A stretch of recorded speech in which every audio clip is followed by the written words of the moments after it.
can see it clearly now. Nothing gonna bring me down. I got my head held high. I'm on my way, and I'm following the signs to my happy place. I'm walking in the light of a brand new day, and I'm right where I belong in my happy place.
I don't remember because I was gone. I know.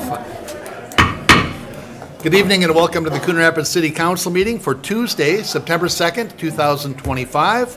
If you could please rise and join us for the pledge. I pledge allegiance to the flag of the United States of America and to the republic for which it stands, one nation under God, indivisible, with liberty and justice for all. Please call the roll. Councilmember Griscoviac. Here. Councilmember Butler. Here. Councilmember Novak. Councilmember Geisler. Here. Councilmember Armstrong. Here. Councilmember Carlson. Here. Mayor Cook. Here. One absent, Novak. All right, very good, thank you. Why don't we adopt this evening's agenda? So moved. Second. Motion by Geisler and a second by Butler. Is there any discussion or corrections? Hearing none, all in favor signify by saying aye. Aye. Opposed? And that motion carries. The budget, not the budget, yet. the agenda is adopted. On my mind too. It's a couple of weeks off, you gotta retrain me, man. All right, let's start with the Fire Department Citizen Recognition Awards. Chief Piper. Mayor, Council, thank you for allowing me to speak. My part is very brief. Basically, we're going to give out a couple of citizen recognition awards. A couple individuals were working in a neighborhood when a cry for help went out, and these two gentlemen stepped up, and with that said, Captain Joe Gottwald from our fire department is going to take it from here. Good evening. Welcome, Captain. Thank you. It's my pleasure to stand before you tonight for this, on behalf of the City of Coon Rapids to recognize two remarkable individuals. On July 31st of this year, these citizens were faced with an unexpected emergency, like we had said before. In that critical moment, they acted with speed, courage, and selflessness, and their actions reflect the very best of what it means to be a neighbor, a friend, and a member of this community. Tonight, we proudly present the Citizen Recognition Award to Tom and Tyson. And on behalf of the City of Coon Rapids, thank you for reminding us all of the power of courage and compassion in action. So please join me in recognizing their extraordinary efforts, and then we'll have the mayor present you with some certificates. Captain, will we be getting any details of this or not? I suppose we can a little bit. I mean, usually we get just a little bit of an understanding of what happened. So basically, Tom and Tyson were working the area doing some locating stuff, and they heard some screams a couple blocks over, and instead of just standing there and doing their thing, they ran over and they helped gain access into a home and kind of help with a personal crisis. Okay, good enough. Thank you very much for that.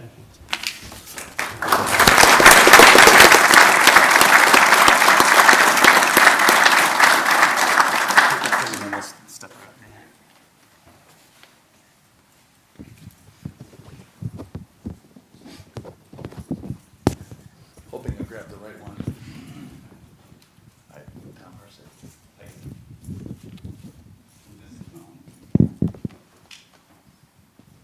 That's halfway there. Tom. Yeah.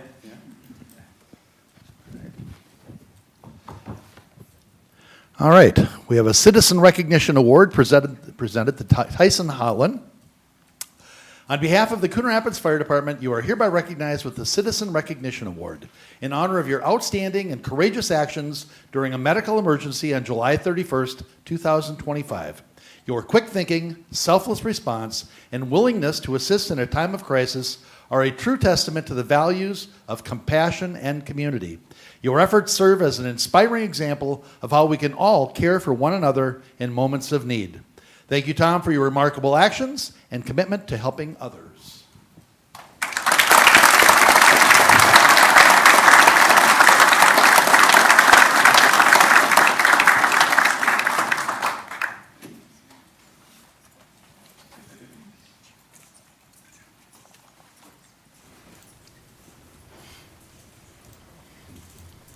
It's awfully quiet waiting for me to walk back, I guess. All right.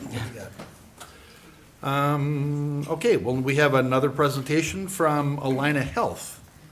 And I saw, oh, Chief? Mayor, You carry on. council, I'm going to just start this out and turn over the mic. Okay. As you know, our police and fire department, along with our partners at Alliant Transportation, respond to thousands of medical EMS-type calls in a year.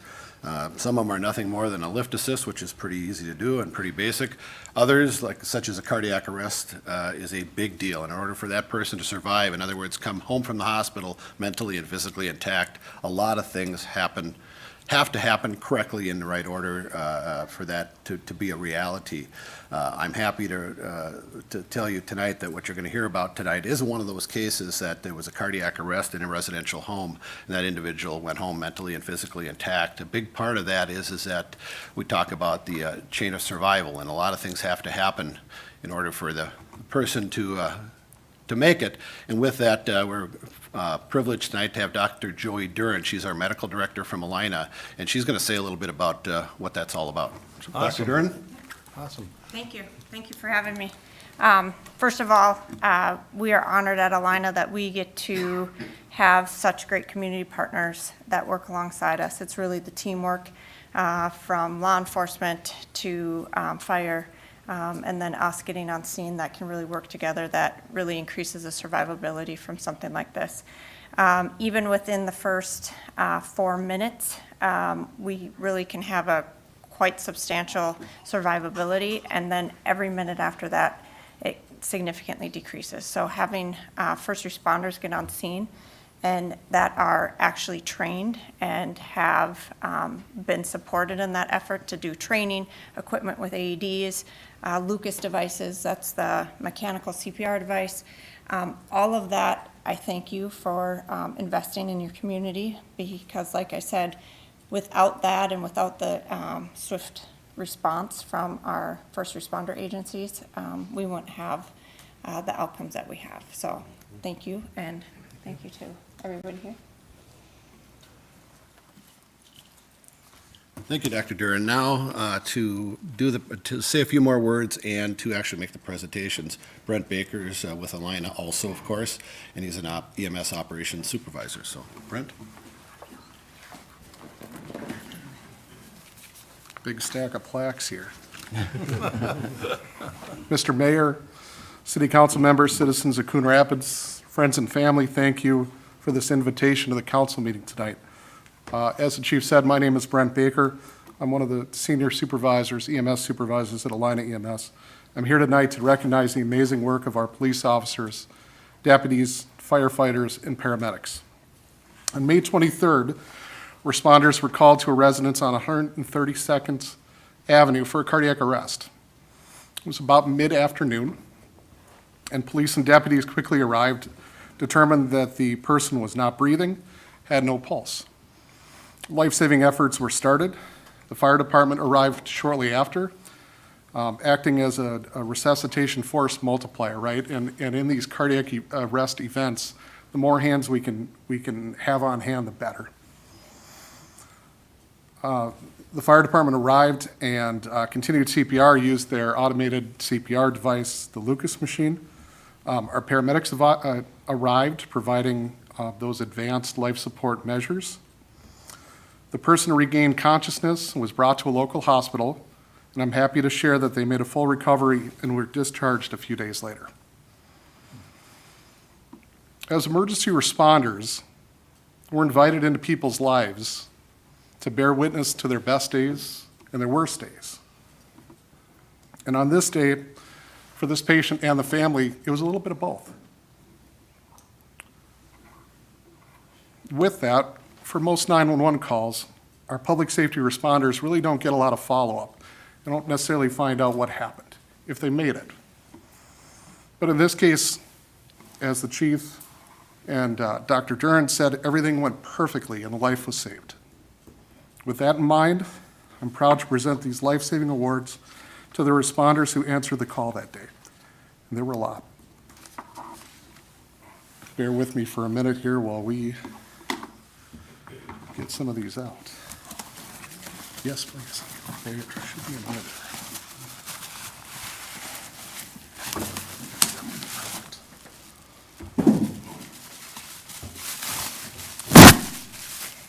Thank you. Starting with Deputy Lauren Six of the Anoka County Sheriff's Office. Come on up.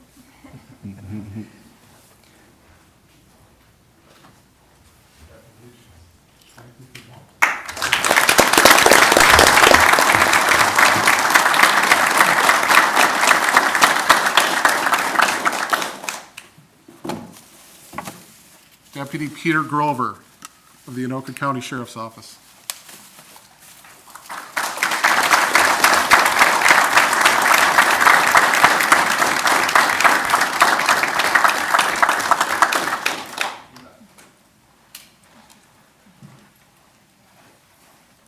Next up, Sergeant Joe Newfield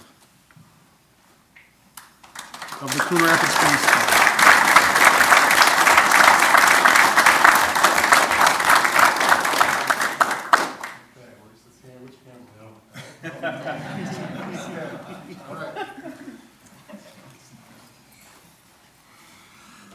Next up, from Coon Rapids Police Department, Officer Tara Brunmeyer.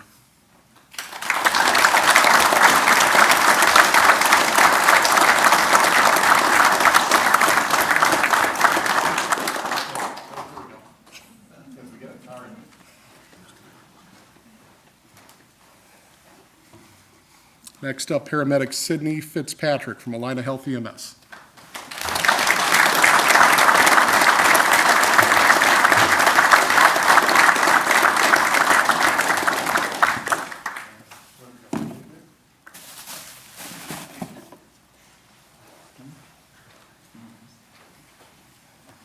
Next up, paramedic Paul Keneally from Alina Health EMS.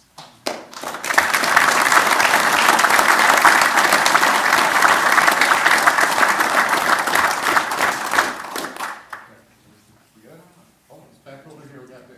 Here we go. All right, thank you.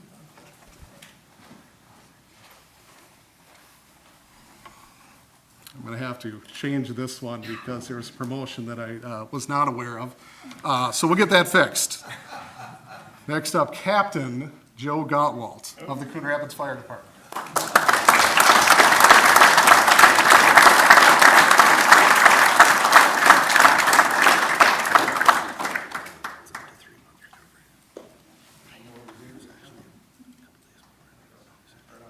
And Joe, did you notice how many more details we got with us? He's been on the job like 2 days, guys. Firefighter Greg Wester.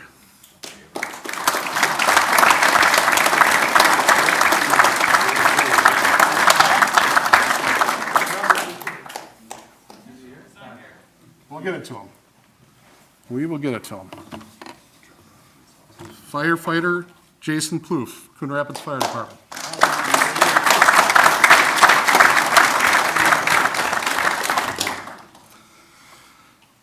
Firefighter Jacob Nivsland from the Coon Rapids Fire Department.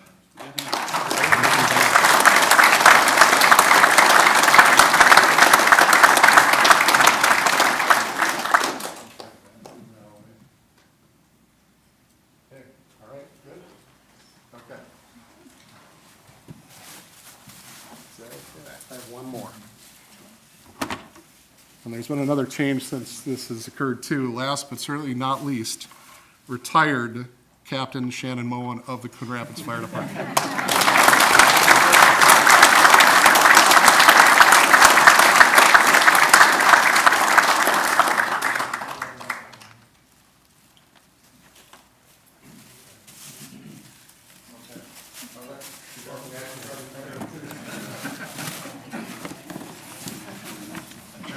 Thank you for letting me hijack your meeting for a few minutes. Appreciate it. Thank you.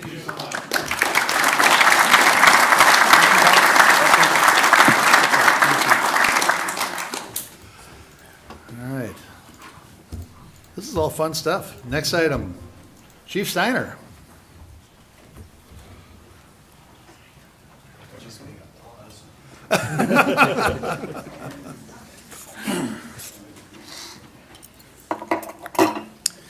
All right. Good evening, Mayor and Council. It's good to see you tonight. As you may recall, Captain Madsen retired at the end of May after over 30 years of service to the community, and I actually see him back there. Good to see you. Looks like we've dusted off a lot of captains. Captains. But no, Brady, you don't get paid for being here tonight. That, of course, creates the need for a new captain and subsequently a new sergeant. And we're fortunate to have had numerous great candidates, but after a competitive process, we've made 2 promotions. And I'm excited to be here tonight to introduce the 2 newest members of our leadership team to the council and to the community. And they are supposed to be up here with me. Busy night.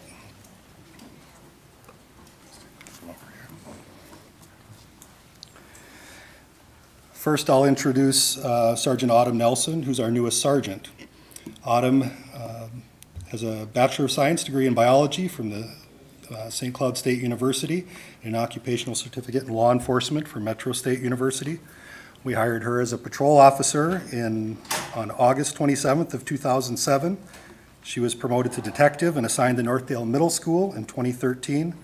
And in 2015, she took an assignment in general investigations as a detective and has spent the last 2 years as our dedicated auto theft investigator. In a few moments, Sergeant Nelson's daughter, Noreen, is going to be coming up and pinning her sergeant's badge on. I think she's going to get some support from the rest of the family. The whole Nelson crew is here. Truman, Layton, Ellison, and husband Martin, who some of you may recognize as one of the captains of our Coon Rapids Fire Department. So he gets to go home to a hero every night.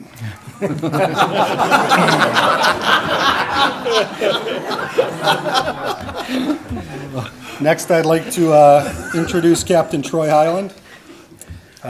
Troy's family's here tonight. Part of his family's here tonight. His wife Kelly and daughter Bella are here. Sophia and Ben couldn't be here.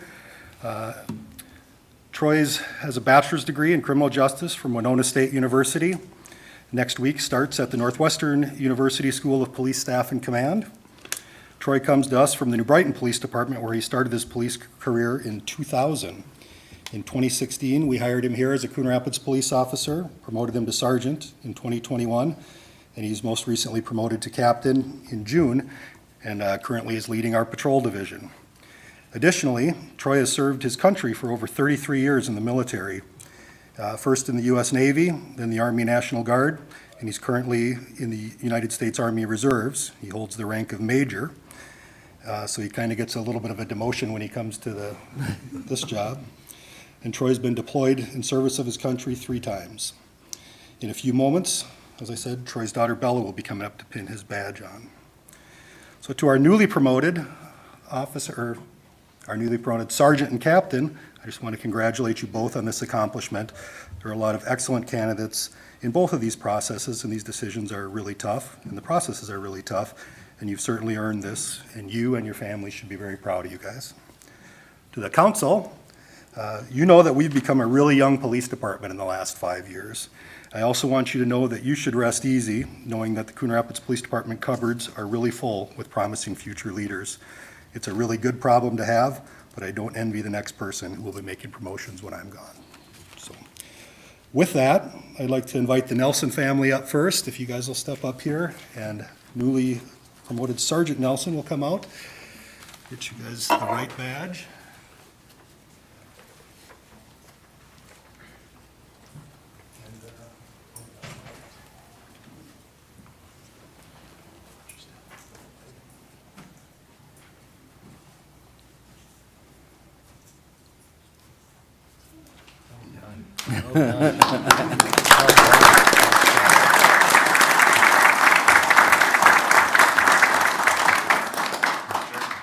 Well done.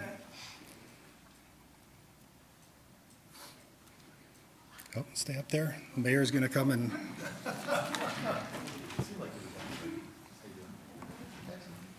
Raise your right hand, please.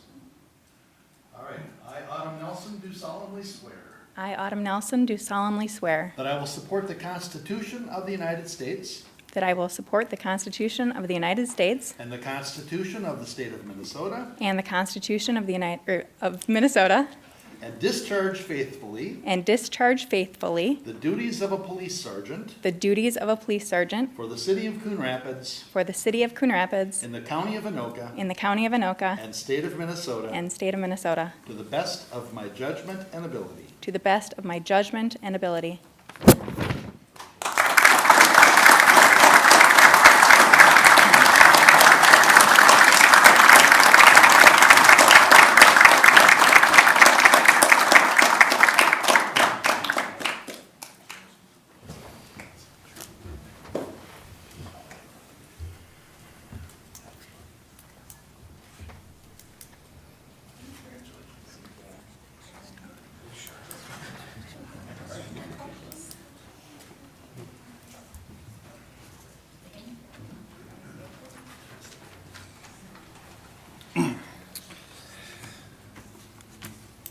And next, we'll have Captain Highland step forward and his daughter Bella.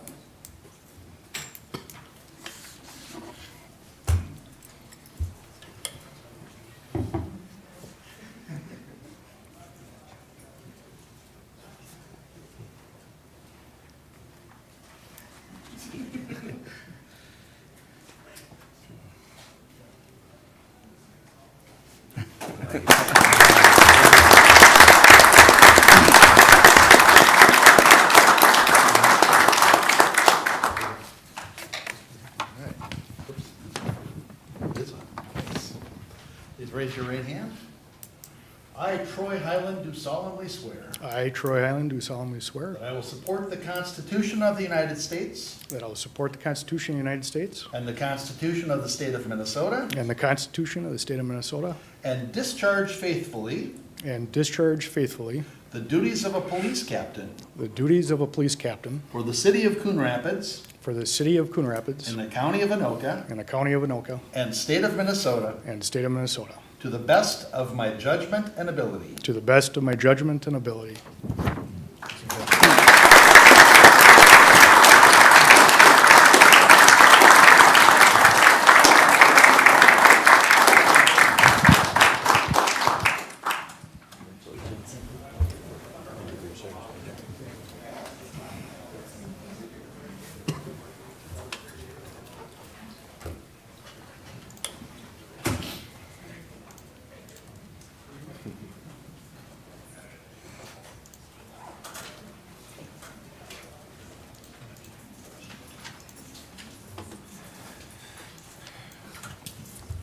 All right, for those that came out tonight to support Troy and Autumn, thank you for coming. We appreciate it. I know they do.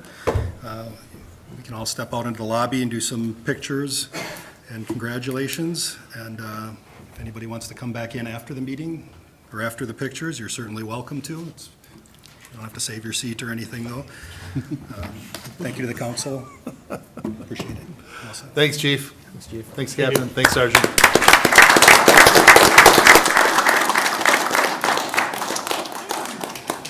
That's where everybody leaves. Yep, the We'll see how this goes. We got a couple bets going on the over-under for how many are left.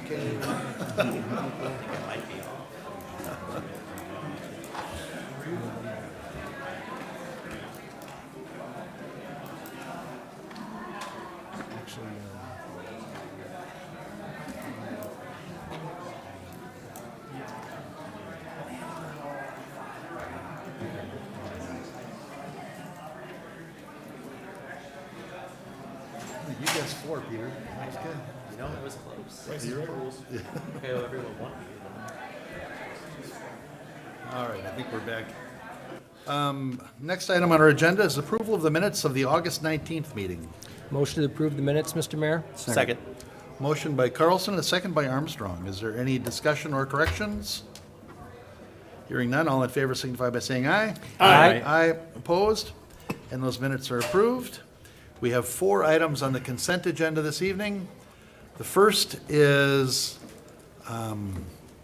it's to receive the schedule of electronic payments from August 14th, 2025 through August 27th, 2025.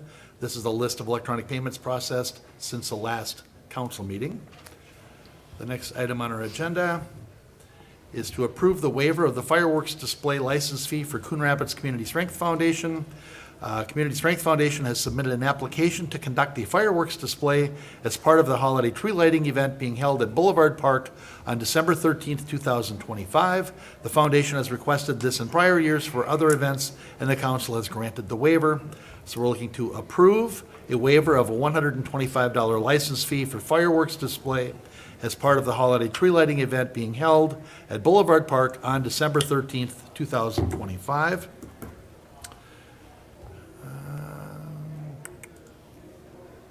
Next item on the consent agenda is to approve the final payment to Corrective Asphalt Materials, LLC, for project 25-12, reclamite maintenance, and approval of changes and final payment to Corrective Asphalt Materials, LLC, in the amount of $323,081.64 for project 25-12, reclamite maintenance. And the fourth and final item on our consent agenda is to approve a final payment to Aslickson's Services Incorporated for project 24-3, miscellaneous trail reconstruction. The changes to the contract were for quantity adjustments from the original bid, and the work was substantially completed before the contract completion deadline. And the additional time required for final completion was for concrete and turf seeding repairs. So we're looking to approve a change order and final payment to Aslickson Services Incorporated in the amount of $9,972.53 for project 24-3, miscellaneous trail reconstruction. Mr. Mayor, Councilmember Butler. I move we adopt the consent agenda as listed. Second? Motion by Butler and a second by Carlson. Is there any questions or discussion? Mr. Mayor, Councilmember Geisler? all I'm going to say is make sure you come and see those fireworks on December 13th. They're a blast, and it's a really fun event. So put it on your calendar now. You got some time to plan. It's turning into quite a fireworks show. I know. It's great. Good stuff. All right, any other discussion or questions? Consent? All right, we have a motion and a second. All in favor signify by saying aye. Aye. Aye. Opposed? And the consent agenda is adopted. Item 9 this evening was to consider resolution 25, it's in planning case 25-8. We're considering resolution 25-92, approving a planned unit development, Costco Wholesale 12547 Riverdale Boulevard and 12519 Riverdale Boulevard. So, Mr. Behringer, I take it TGI Fridays is not coming back. I don't believe so, Mr. Mayor. All right, Mr. Mayor, council members, I have before you tonight a Costco PUD. This was heard before the Planning Commission who recommended approval. So just a quick overview here. As Mr. Mayor alluded to, the TJ Fridays is planned to be demolished. Costco is looking to purchase that parcel and combine it with their lot in order to enlarge their gas facility at that location. So they'd be moving their gas facility from the northeast corner of their lot to the new spot in the southwest corner, expanding it from 10 to 20 pumps. And with the overall goals of improving gas operations, reducing traffic congestion, eliminating backups on Northdale, which we all know is a problem right now, and provide effective screening of the new fuel facility. So here is that site plan. That top circle is the current location of the gas facility. That'll be replaced with 128 new parking spaces. And then that lower circle is the new gas facility. We'll zoom in here. That's what that is proposed to look like. They will access via the same driveway that TGI Fridays used to access there, so nothing changing there. But it is turning into a right in, right out with a dedicated right turn lane on Riverdale Boulevard. Little zoom in to those nice new 128 parking spaces up there. This is what the canopy is proposed to look like. I think we've all seen this. This is pretty typical on Costco sites around the nation.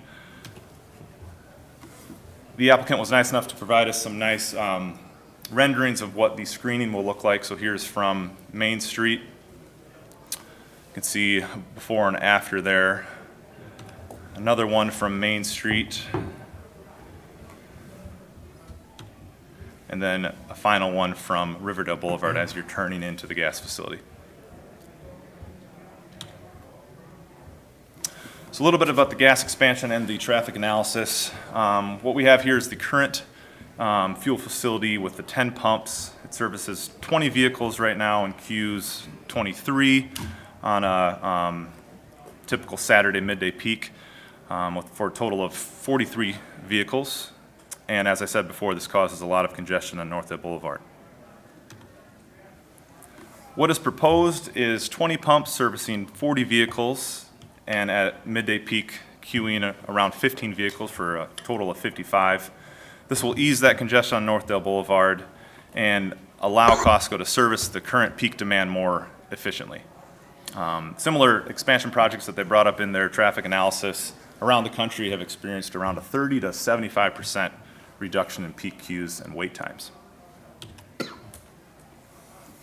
So this new site is built to accommodate up to 84 vehicles, which is 3 times more than what they're expected to need on a typical Saturday. And this is really to build in some flexibility for surges due to non-recurring events, weekend holiday travel, et cetera.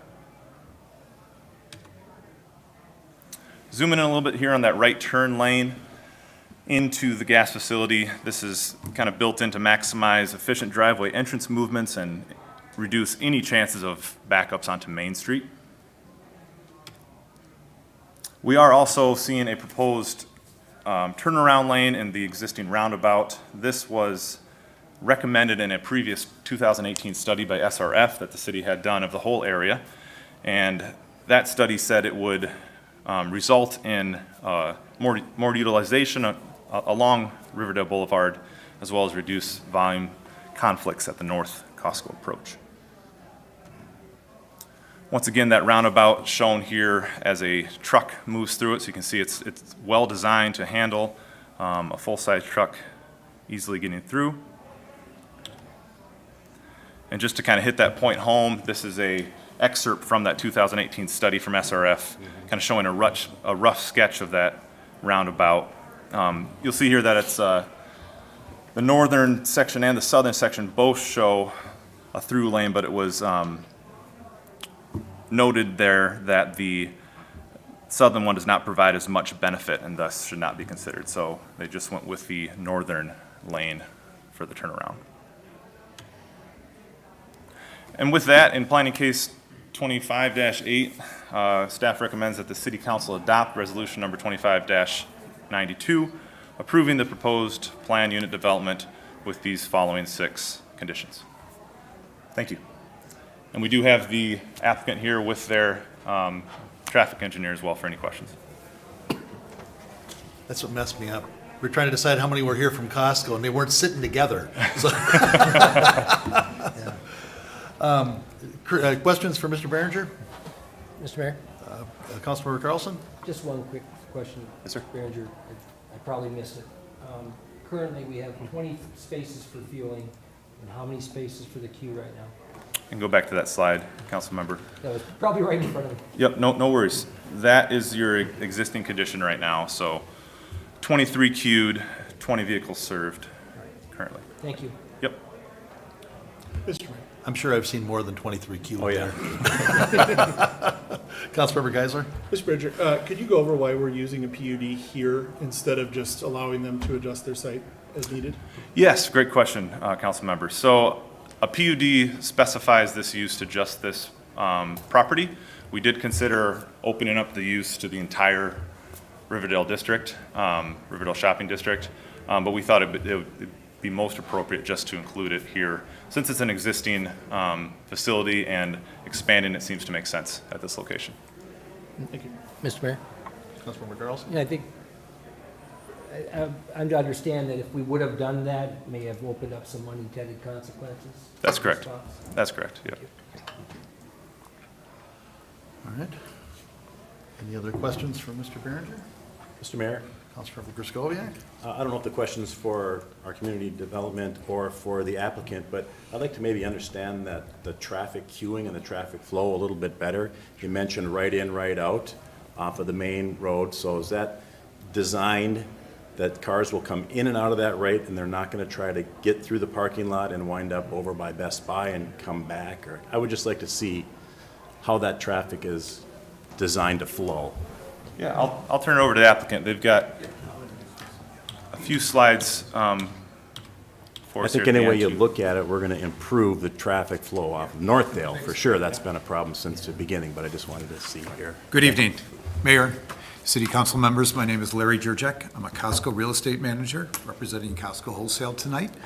We're really excited to be here tonight, and Kurt did a great job explaining and highlighting all the main points of our proposal. With me tonight is Adam Bergdorf. He's our national traffic consultant throughout the country, and he can probably address your questions. So I'll turn it over to Adam. Would you like a slide, Adam? Yes, I'm gonna step back. So Adam Bergdorf, Kittleson and Associates, 143 North Woodland Boulevard, Delaine, Florida. I'm gonna step back. We've got a really great graphic here showing the overall site. Here. Okay. Okay. So, a couple of considerations with moving the gas that I'd like to highlight, and then I'll answer your question directly. So, the existing fuel location is serviced by a directional median opening here on Northdale Boulevard. In conjunction with this moving of the gas, we are also proposing a right-in, right-out driveway just north of where the existing gas is.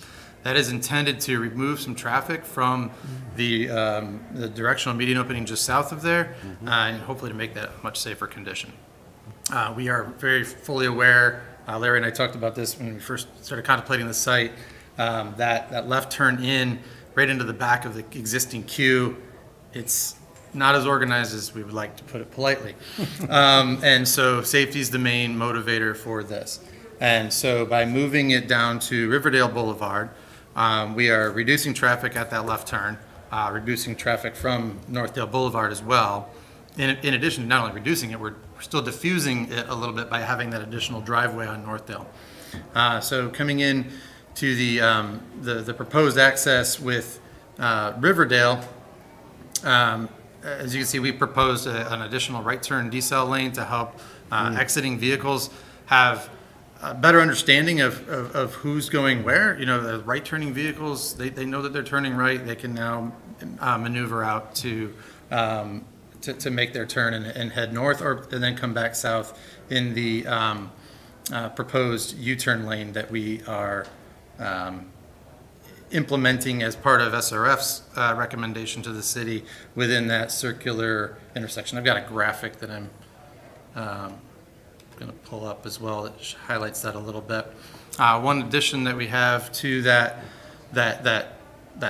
lane that's being added, the U-turn lane, is in the SRF concept, did not have a dedicated a deceleration lane. We're adding that with hopes that, again, it'll help to sort out traffic a little bit more and make, have drivers have appropriate expectation of what's going on up there. So we think we've improved upon SRF. Now, back to your original question, the drivers will, I believe, come into the Riverdale driveway by the gas. What we find with our data is that, typically anywhere between 30 to 40% certain sites will get gas before going and doing their Costco shop. So it's a significant amount of traffic that would want to get their gas and then do their Costco shop. So they will use that driveway most heavily, and then find a place within the parking field as is. There are opportunities for other vehicles coming from the south to filter in, or they can continue on up to the all-way stop control intersection near the GameStop on the northwest corner, and then filter in that way as well.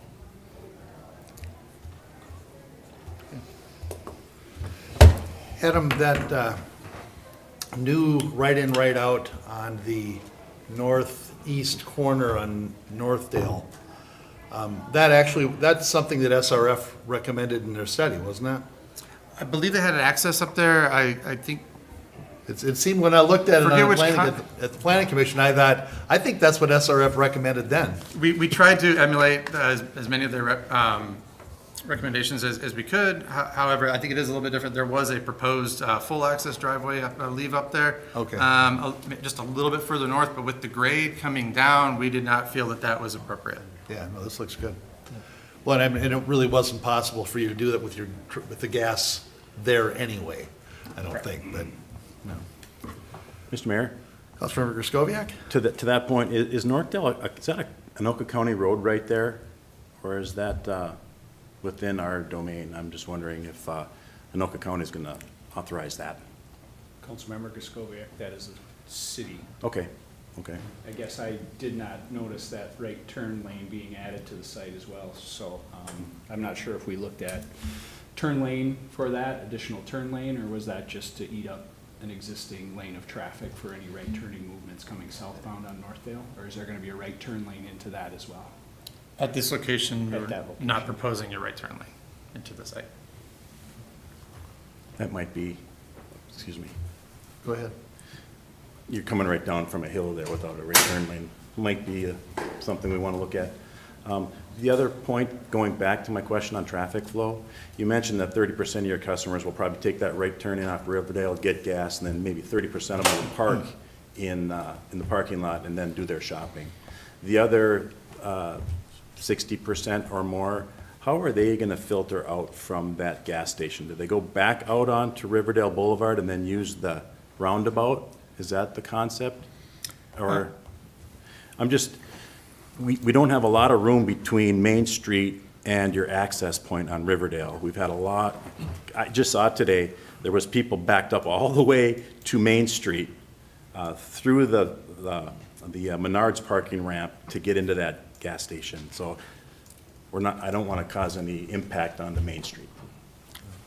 Sure, and so they are intended to exit via the right in, right out, likely one of the driveways that they would enter from.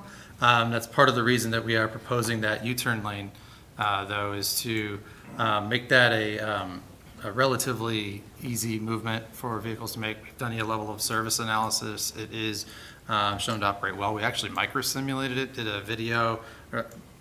We looked at the video from a simulation. It's 10 different simulation runs with different random number factors to see are there any conflicts there. And that's actually part of the reason that we ended up proposing the northbound right turn lane into there, because we saw that actually reduced some of the friction of the outbound movement at that intersection. Currently at the always stop controlled intersection and the PM peak hour, there's about 30 U-turns that are occurring there today. On a Saturday, that number is 70. At an always stop controlled intersection with a very narrow median, that's a very difficult movement to make for a larger SUV of sorts. And we believe that this movement that was demonstrated in one of the slides to accommodate a pumper truck, fire truck, would be a much better scenario. I like that much better. I make that with my big SUV all the time. Yeah. Definitely nice that those quasi roundabouts might actually be a roundabout. Can I continue on with one more question, go ahead. Mr. Mayor? So when the customer exits the fuel pump, takes a right on Northdale Boulevard, they might want to take that roundabout, or what I'll call a roundabout, to get back onto Main Street. Is there going to be any safety issue with their visibility looking left if you've got a turn lane of cars that are queued up right there because they got to jump over 2 lanes to get over into that roundabout? That's precisely why we did the simulation analysis for this, is to make sure that vehicles aren't second guessing, and they're not, we were observing 10 different simulations in Saturday peak hour, so that are there any strange movements happening? And what we saw, there are adequate gaps given, actually right now, the proximity to Main Street is actually doing us a favor. Being closer to that signal allows for more gaps in that intersection, and then us pulling the right turn inbound traffic out into their exclusive lane actually makes the sight triangle a little bit better for those vehicles. They can tell who's turning versus who's going straight, navigate that gap, and then make that maneuver.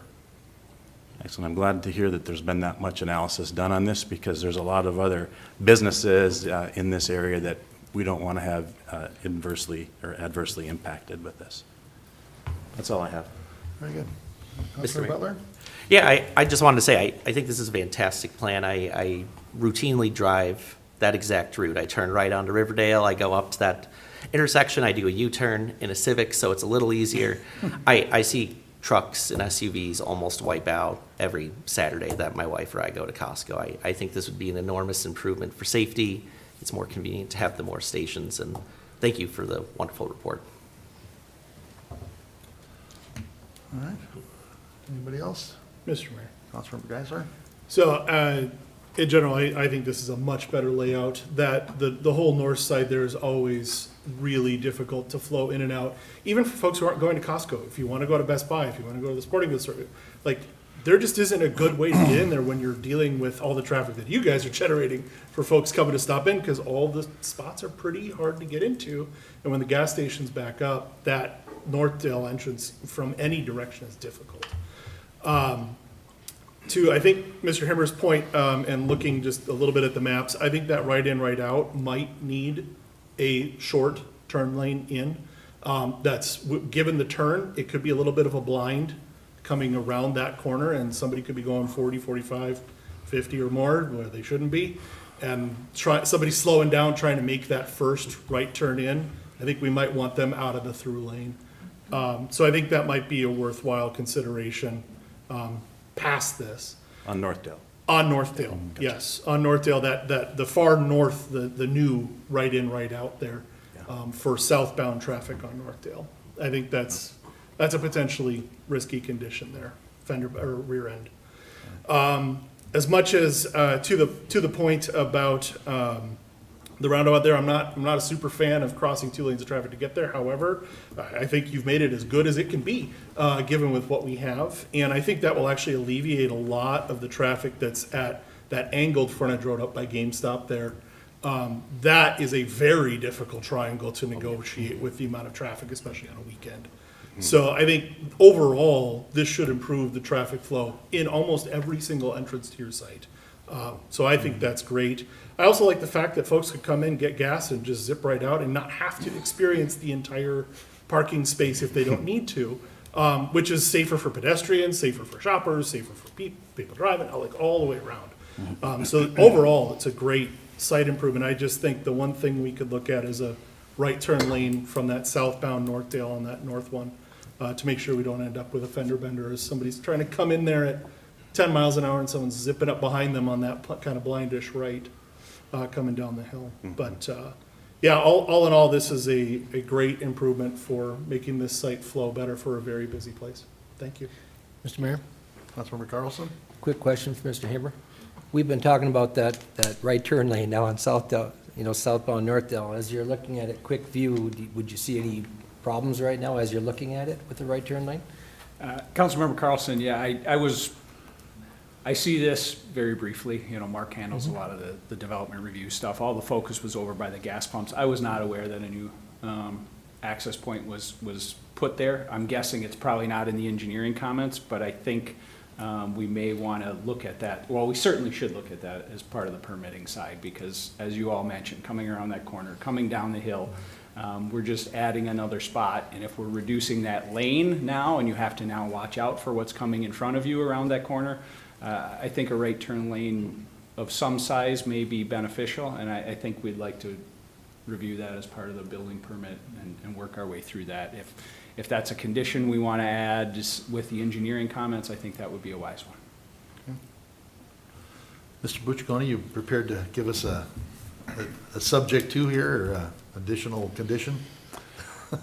I think Mr. Himmer adding it as an engineering comment is probably wise. That's where it fits best, and just consider it an amended engineering comment, because, you know, that is his department. Okay. All right. And it seems like we're going to get this gas station moved a lot quicker than we got you liquor up at that store, I'll tell you that. That took us a long time. Can't speak to that one. They're all shifting, going, what? All right, well, somebody want to Mr. Mayor? get back to this? Sorry, jumped the gun there, Mr. Mayor. Oh, go ahead, Councilmember Carlson. Mr. Buccione, just to double check, do we need to add to this motion to cover that? I don't believe so. I'd suggest that is an engineering comment, and one of the conditions is to address the engineering comment. All right. With then, Mr. Mayor, make a motion to adopt resolution number 25-92, approving the proposed plan unit development with the following conditions. Number one, 12547 Riverdale Boulevard and 12519 Riverdale Boulevard be combined. 2, all engineering and fire comments be addressed. 3, the applicant enter into a development agreement with the city. 4, the applicant enter into a site security agreement with the city. 5, a right of entry agreement be established between the city and property owner. All signage is subject to separate sign permits. Second. So a motion by Carlson, a second by Butler. Do you see any issues if it comes up with the engineering says we want a right turn lane up there?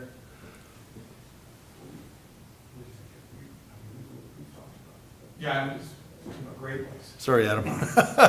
It would have been a good question while you were standing there, I guess. No worries at all. We will have to look at the grade at that location to see if that is feasible from an engineering perspective. I know the analysis that we had completed within our study did not include a right turn lane from an operational perspective, but I understand the safety benefits associated with that you've described today. So I think we'd have to take a look with our site civil and understand, you know, if there's any engineering constraints to that, and we can. Okay, sounds good. All right, we have a motion and a second. Do we have a further discussion? Mr. Mayor? Councilmember Carlson? Yeah, those folks in southbound Northdale, if they're going by, you know, abiding by the speed limit, not probably that big of a problem, but they don't. Right. So, yeah, they do fly over there. And, yeah, anything we can do to alleviate that crazy congestion on Northdale Boulevard at Costco and over by GameStop. And there, yeah, I have a little concern too as far as the cutting over by 2 lanes to get that roundabout, but for the benefit that we're achieving on Northdale Boulevard and by GameStop, to me, it's worth the trade-off. Yeah. Well, and there's like no plan B over there on Riverdale Boulevard. There's just no room to make that anymore. All right, any other discussion? Hearing none, all in favor signify by saying aye. Aye. Aye. Opposed?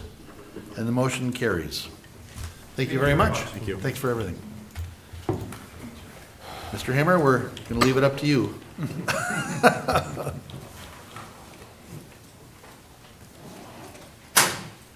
All right, item 10, in planning case 25-9, we're going to consider an introduction of an ordinance amending the use table and creating LDR3 district and standards, City Code 11-601 and 11-607.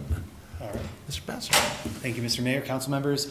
Before you tonight, a request to introduce an ordinance amending 11-601, which are the allowed uses in the residential districts, and creating 11-607, which would be a new single-family residential zoning district within the low-density residential land use designation in the comp plan.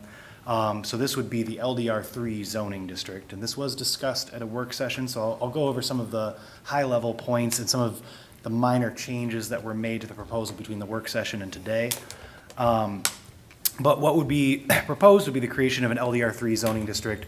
No properties would immediately be asked to be rezoned to LDR3 as part of this ordinance, but we would be creating the LDR3 zoning district to have in our back pocket for future infill development to potentially be rezoned to this zoning designation. And what this would allow would be only single-family residential uses, but at a somewhat higher density than is allowed in LDR2, at a smaller lot width, slightly smaller lot depth, and then with slightly closer setbacks than is allowed in LDR2. And staff believe that this would be beneficial for certain infill lots that already have constraints, that are already small, oddly shaped, things like that, where smaller lots may be more feasible. So what's being proposed is a 7,200 square foot minimum lot area, 60-foot minimum lot width, and 120-foot minimum lot depth. And these would be minima, so any proposed development in the LDR3 district would still be allowed to be larger than those, but that would be a new minimum, lower than what's currently allowed in LDR2.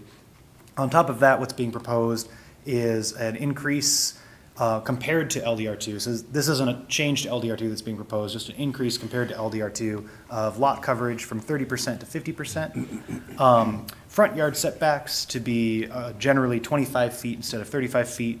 Same with rear yard setbacks. Street side yard setbacks to be 15 feet instead of 20 feet, and interior side yard setbacks to be 7.5 feet instead of 10 feet. One other change that's being proposed would be to add the corollary that any living space directly above an attached garage may conform to the attached garage side yard setback. This would eliminate a home design where there's living space directly above an attached garage from having to be set back 2.5 more feet than the garage, thus creating kind of an awkward hip between the living space and the garage. So this is something that was added in between the work session today by planning staff in response to what seemed to be an increase in homes designed such that there are living spaces over the garage in more recent developments. So going over the density very briefly, so no development would ever be developed at the maximum density mathematically possible for a zoning district, because streets, stormwater ponding, larger lots due to cul-de-sacs, lot constraints, corner lots would always reduce the maximum density allowed. But just showing how what's being proposed would fit into the comprehensive plan. So low-density residential land use designation in the comprehensive plan allows for 3 to 5 units per acre. What's being proposed here would theoretically, mathematically allow up to 6 units per acre. However, no development would ever have that many units an acre. And because of the comp plan being maxed out at 5 units an acre, no development would be allowed to be up to 6 units an acre.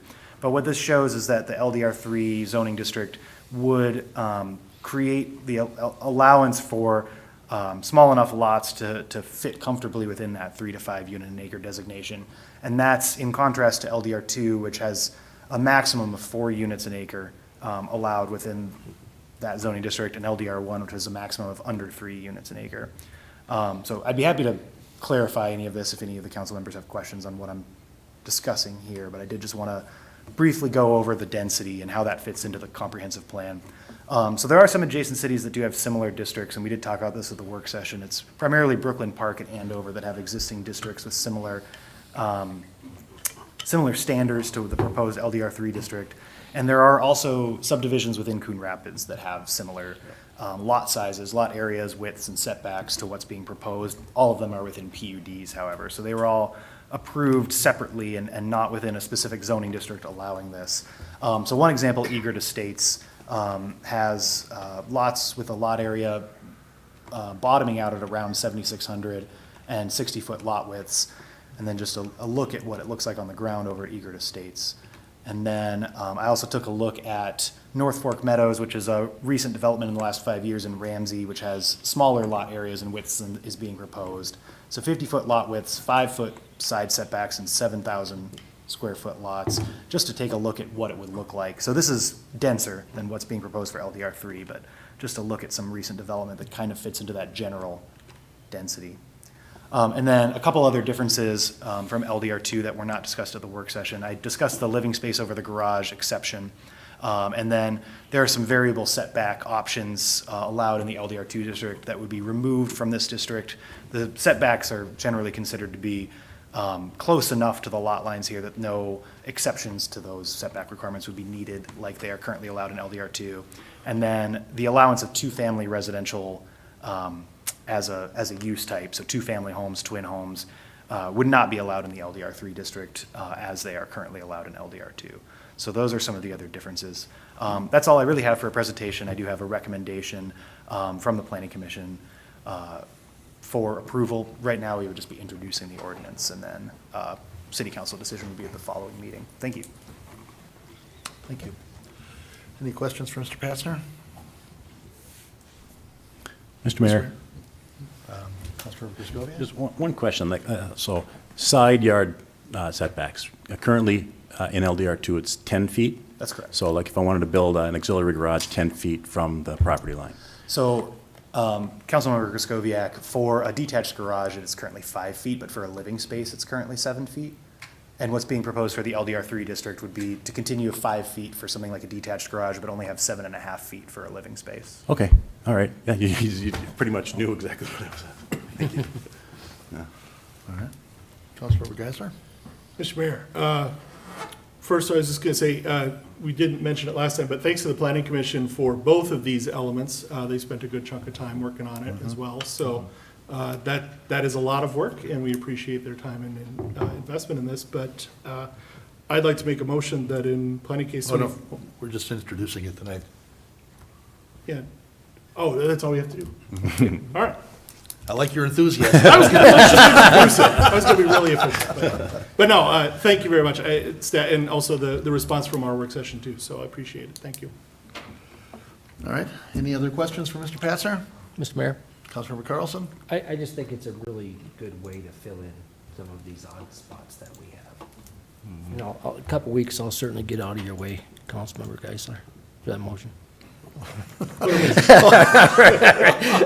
When it's time to make the motion, you'll get it. Okay. All right. Okay, then if there's no further questions, in planning case 25-9, we will consider an ordinance amending the use table and creating LDR3 district and standards, City Code 11-601 and 11-607, introduced, and we will look at it probably at the next council meeting. Is that okay the way I did that? Yes. Okay. Mr. Brody usually doesn't give me a smirk like that. I wasn't sure. All right.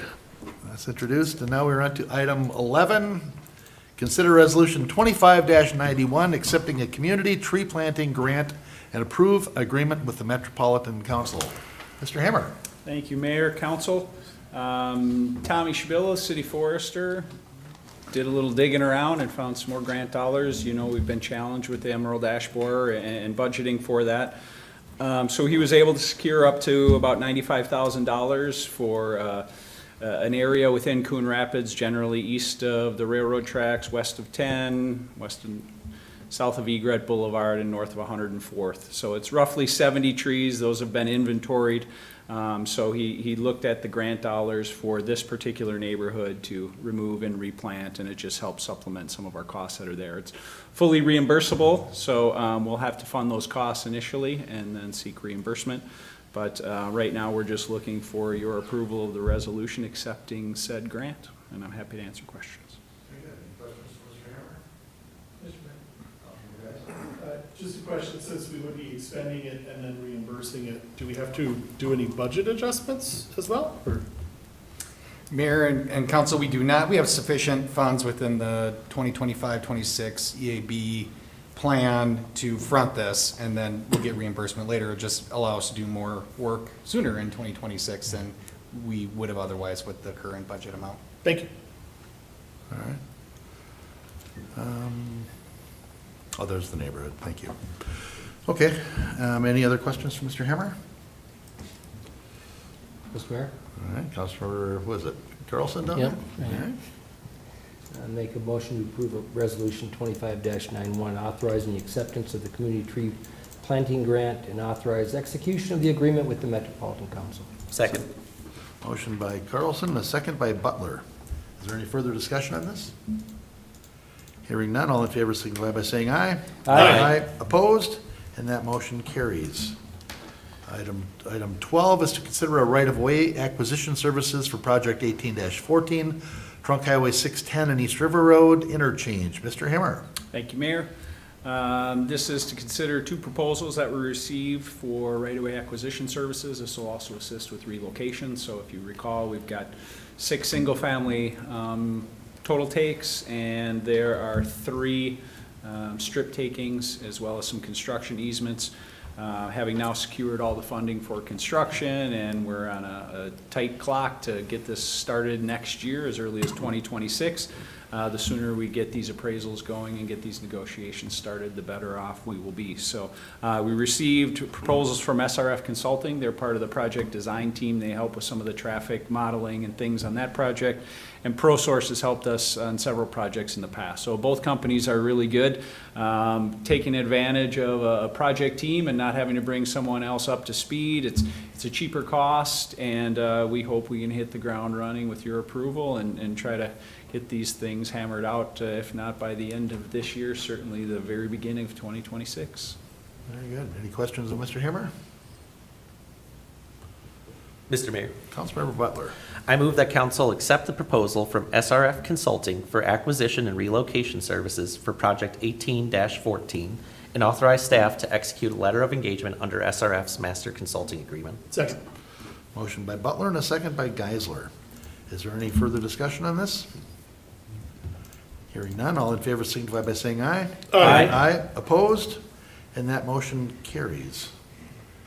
And item 13 is to consider resolution 25-93, accepting a service line inventory technical assistance from the Minnesota Department of Health. Mr. Himmer again. Yes, thank you again, Mr. Mayor, Council. In the spirit of trying to find more money out there to help us complete our work. Some of you may recall we started this project about 1.5 years, 2 years ago, just trying to understand what water services are. It's a requirement of the EPA. We have to inventory every single one. We got it from a little under 22,000 is what we started with. We're down to about 4,500, I believe.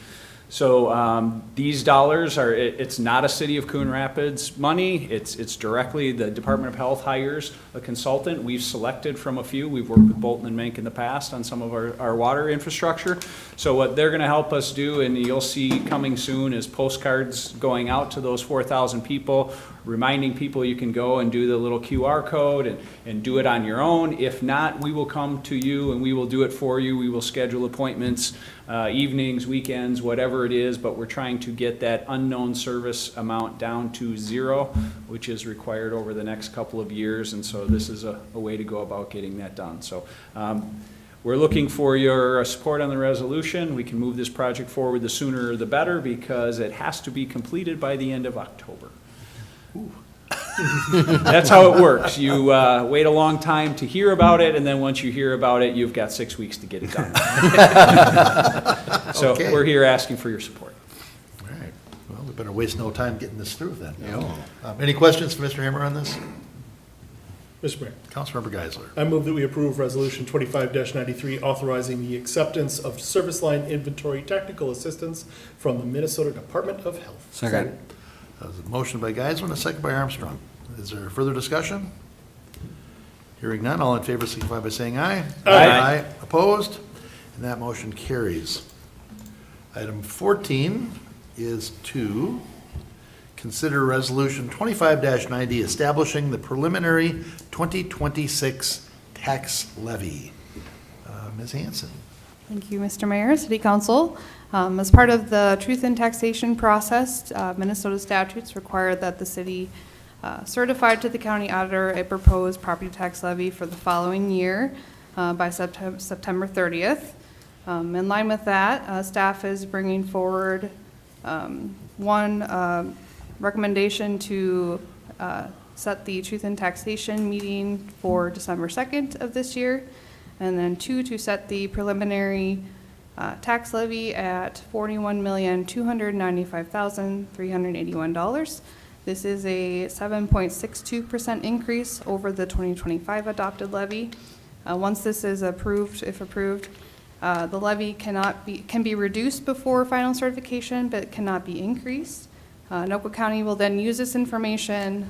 They'll use it to prepare and distribute parcel-specific notifications to property owners. They usually come towards the end of November, notifying each property what their proposed changes in their taxes are, and then also supplying meeting information that they can go and speak to the taxing authorities.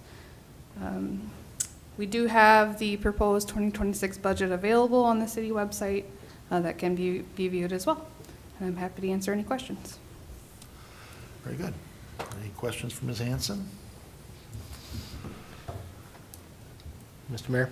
Councilmember Carlson? Just want to thank you for your work on this, Ms. Hanson. Toughest time of the year for me is figuring out what this levy, because I know it affects people. And, you know, a lot of people are different levels of levels of what they can afford. And I'm so confident that the levy are covering things that the city needs and not just something that we would like to have. And so I really appreciate that. I appreciate your work. All right. Other discussion? Any other questions for Ms. Hanson? Mr. Mayor. Councilmember Geisler. Just a discussion point. You know, we discussed this quite a bit, obviously, as a council and staff, and I appreciate all of the information staff provided back, especially as a newbie up here asking lots and lots of questions, lots and lots of emails. So I appreciate all of the education that came with that. You know, I think it's worth also reminding folks that, you know, this isn't the final number. All of that information comes in November from the county, once all of these proposals are set. Your number may not be exactly what the number coming up here, 7.62, is not what your increase might be. You might see a decrease, you might see an increase, you might see a larger increase. You don't know until that final number comes back from the county because it's based on so many other variables. So this is a 7.62% increase on what we levied last year, not on you specifically as a homeowner or a property owner or a business owner. So make sure you check those property tax estimated notices that come out in November. Yeah, a lot of this is out of our control. It's the breakdown between the industrial and the residential and everything else. And it seems so anticlimactic when we come down to this tonight. You know, we spend a few minutes talking about it. Staff has been working on this since what, April? Multiple meetings. We have hours of discussion about this, and I think that this represents needs, not wants. And I think it's a very responsible budget. And I just think it's the right thing for the residents of Coon Rapids, and I'm supportive of 7.62. Mr. Mayor? Councilmember Carlson. Make a motion to adopt Resolution 25-90, establishing the preliminary 2026 tax levy for the city of Coon Rapids. Second. There was a motion by Carlson, and I'm going to give it to Armstrong. Is there any further, second by Armstrong, is there any further discussion on this? Mr. Mayor? Councilmember Griscoviac? I'll just start by saying it is right. I mean, we talked about this a lot, and I appreciate everything that the council has done to kind of provide the guidance and the policy for these kinds of things. We listen to our residents. We know what they need, and we give that guidance to the city staff that does an excellent job in creating these budgets. You know, a 7.62% increase over last year is actually not that large. I think we're doing a lot responsibly with this. When we talk about the size of our city and the size of the payroll that it takes to run this city, I mean, I was just looking at tonight's meeting. We talked about fire, police and fire. We've got 3 fire stations, all equipped full-time, 24/7, 365 with fire. And we talk about first responders. I mean, these people are extremely fast responders, and we're paying for that. We are investing in that. This budget has a large piece of fire equipment in it, the big ladder. I mean, it's a $2 million piece of equipment that we need in a city this large. We've got a lot of apartments and things of that nature, but, you know, we talk about, you know, the same thing with police, 73 sworn officers. That's, you know, a lot to pay for. We talked about streets tonight. We talked about trail reclamation. We have just beautiful parks throughout the city. We have miles and miles of trails to take care of. You saw demonstrations tonight by community development, supporting our businesses in the community. I mean, it takes a lot to run a city this large, and I just want to say I appreciate the way that our council works together to get to this point, and investing in the infrastructure while keeping the taxpayers in mind, and what they're paying on their bills. I think we get a big bang for the buck with what we're doing in Coon Rapids, and one of the big things that we do on the council is to come up with this policy and set this budget. So tonight's a big night, and I'm in support of this. I'm thankful that staff presented a very responsible budget to us. With our direction. Yeah, no, right. I mean, yeah, we give them the direction months ago. Right. And then, Mr. Mayor, just one other question that I have. So we'll set the preliminary budget tonight and then set the truth and taxation meeting. And then would we be voting on the final budget at the next city council meeting, or we have to do it before the end of the month, correct? Mr. Stemmerle? Mayor and council, the next time you'll see this at a regular council meeting would be December 2nd. That's when we have the truth and taxation hearing, where Ashley and I will go through a presentation that's pretty similar to the one you all saw at the work session a few weeks ago. We have to describe to the public what's changing in the budget, sort of what they're getting for the additional levy and so forth. After which the council would consider the budget itself. At that time, you still have the option to change the levy. You can lower it. You could not increase it if there was something you wanted to do there.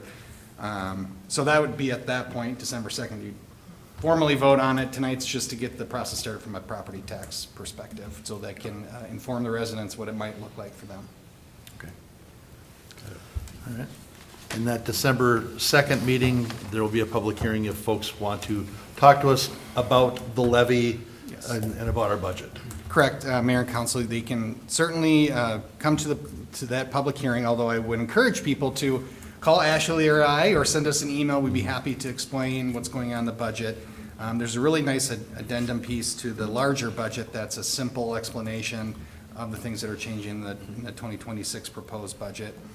The other thing I'll mention is Councilmember Geisler brought up the whole concept of property tax or property values and the effect that it has on property taxes that you pay. So often the questions and concerns we get about what a person is going to be paying the next year is more driven by value changes than it is levy changes. I mean, that's a part of it. You can't hide from that. Right. Certainly we have some control of that aspect, but a lot of it's value, what your house is doing relative to other houses in the community, what commercial properties are doing and that sort of thing. So really, in those cases, we refer you on to our city assessors department, which we have an internal department here. And they'll do a really nice job of walking you through what went on with your property, what your options are. We won't be into that process until April of next year to really consider what your value might be, but it's something to pay attention to as this moves forward. Excellent. All right, we have a motion and a second. Do we have any further discussion? Mr. Mayor? Councilmember Butler? Yeah, just real quick, I want to thank staff too, being the other newbie, just walking through questions, trying to understand documents better. The other thing I would just say for anyone watching, and I see some of my constituents in the chambers here, if you do have questions, reach out to us. If we don't know the answer, we'll work with staff to get you an answer. Like everyone else has said, this is a very reasonable increase. Nobody likes to see this type of increase, but it's a necessity given just where we are overall in our community right now. Thank you. Thank you. Any further discussion? All right, we have a motion and a second to, for Resolution 25-90, establishing the preliminary 2026 tax levy for the city of Coon Rapids. All in favor signify by saying aye. Aye. Opposed? And that motion carries. Mr. Mayor? Councilmember Griscoviac? Point of information, do we need to set the meeting for the truth and taxation at the same time? Yep, Mayor and Council is actually included in the resolution. Okay. That's correct. Yes, Thank you. So you have done that. And we have done that. Usually we work more of that into the motion, I think, but it's in the resolution. All right, we are up to the open mic public comment portion of the meeting. Is anybody here to address council tonight for open mic? All right. And then I do have a report on the previous open mic from, let's see, we had two residents from Cary Street and Ivywood Street addressed the council and noted concerns about backyard drainage problems believed to be caused by city stormwater backing up from the adjacent Marshland Park ditch and drainage systems. The residents noted standing water has been maintaining their backyards, has made maintaining their backyards difficult, and they have concerns about the impacts on landscaping, private sheds, and a gazebo. Engineering and public works staff met at these properties with these residents to review concerns on July 31st. And additionally, a second meeting with residents, city staff, and staff from Coon Creek Watershed was held on August 21st. Engineering staff intend to collect survey data of the backyards and adjacent ditch system this fall to understand what options exist to address the drainage concerns. And public works staff will continue to monitor the pipe outlets and ditch system to perform any as-needed vegetation and debris removal. Once the survey data has been collected, city staff will review options with the residents and council to determine what can be done to address the drainage concerns. So we just thank them for bringing those concerns to us. And we are up to other business. Does somebody have right on the top of their head the Love My Pet Fair? Mr. Mayor? Well, I was just thinking about that, just a second ago. You got it? I sure do. All right, we'll go for it then. Yeah, September 20th, Mr. Mayor, from 10 o'clock in the morning till 1:30 in the afternoon, we'll have the Love My Pet Fair event here, Mr. Mayor, at the Coon Rapids Civic Center. It's been at Riverwind Park for quite a while, over here on Fifth and Zavis and Riverview. Well, yeah. Riverview, yeah, that's right, wrong perk.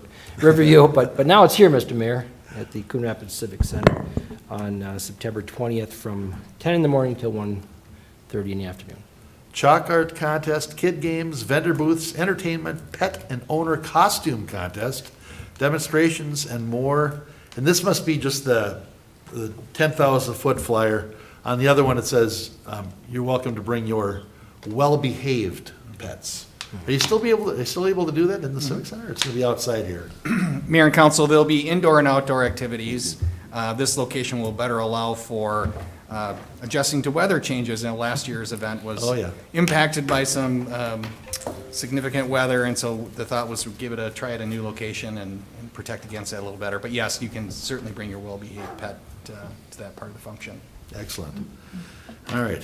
I also wanted to mention that same week, Thursday, September 18th, is the second annual Rhythm of the Rapids. Last year was the first annual down at Anoka-Ramsey Community College, where they have music down by the dam, and it's just a wonderful evening.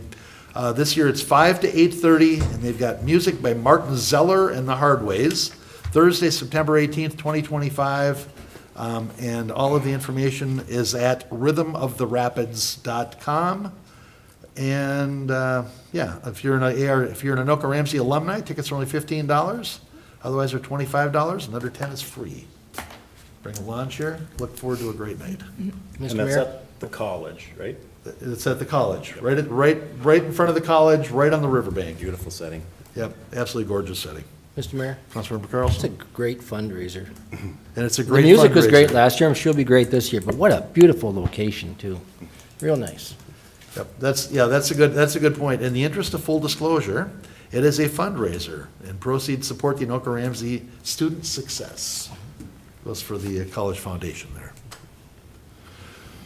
All right, any other business? Mr. Mayor? Hang on. City clerk's hand went up. I'm going there first. That's fine. Ms. Lensmeyer? Mr. Mayor and council, I wanted to let everyone know that absentee voting for the House District 34B special election began today here at City Hall. We're open Monday through Friday, 8 to 4:30, special hours on the 12th, which is a Saturday from 9 to 3. That is, again, House District 34B. The election day will be September 16th, and that encompasses precincts 5, 4, and 5, 5.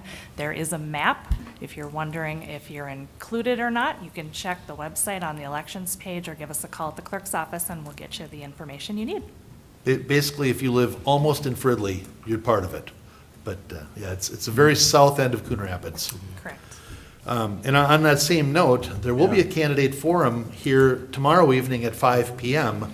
for the two candidates running for 34B. And it's open to the public, so if you're getting this and you feel like stopping by, There is a candidate for him at 5 PM tomorrow here in the council chambers. Councilmember Geisler, is that you? Yep. Thank you, Mr. Mayor. I just wanted to also thank staff. It looked like they had a great time at school, first day of school today. Saw some good pictures from school district and our school board members out there. So, and congrats to all the parents that successfully got their kids out the door and to the bus on time this morning. So, hopefully we have a great, quiet, uneventful school year this year for everyone. All right. Any other business to come before council? Motion to adjourn, Mr. Mayor? Second. Motion by Carlson, second by Butler to adjourn. All in favor signify by saying aye. Aye. We're adjourned.